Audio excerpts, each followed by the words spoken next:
যোগা দিবসকে মান্যতা দিয়েছে আন্তর্জাতিক যোগা দিবস। কোথাও গিয়ে কি আজকে নতুন করে পশ্চিমবঙ্গ তথা কলকাতা বিশ্বের সঙ্গে কানেক্ট করলো? অবশ্যই অবশ্যই, সারা পৃথিবী আজকে ভারতবর্ষের দিকে তাকিয়ে রয়েছেন, মাননীয় প্রধানমন্ত্রীর দিকে তাকিয়ে রয়েছেন। আর মাননীয় প্রধানমন্ত্রী আজকে কলকাতায় বা পশ্চিমবঙ্গে এসে সারা পৃথিবীর নজরটা আজকে পশ্চিমবঙ্গে চলে এসছে।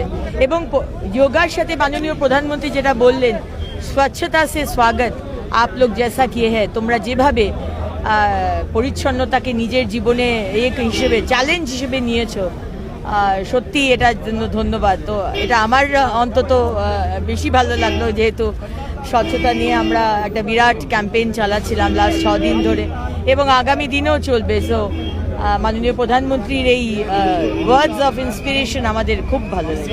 পাল্টে গেছিল কয়েকদিনে 7 দিনে পাল্টে গেছে, এবং আগামী দিনগুলো আরও পাল্টাবে। দেখতে থাকুন, আরও পাল্টাবে। কারণ বাংলার মানুষ যোগদান করছে, একা সরকারের পক্ষে সম্ভব নয়।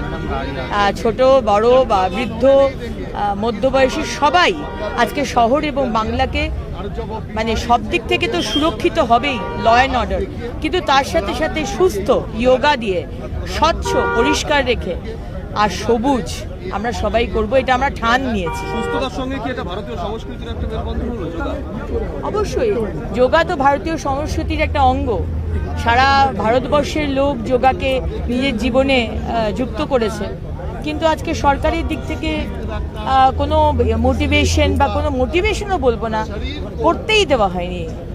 অনেক বিষয় আছে যারা বাদ দিয়ে রেখেছিল তাদের রাজনৈতিক কারণে, যেটা আমার মনে হয় অন্যায়।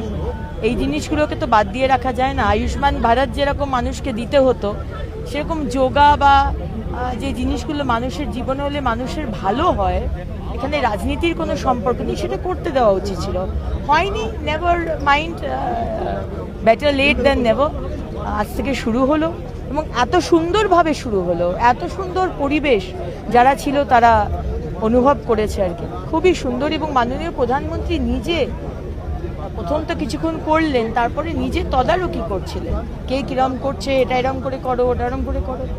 মানে একদম অভিভাবক যাকে বলে, উনি তো প্রধানমন্ত্রী নন, অভিভাবক, আমাদের গার্জেন।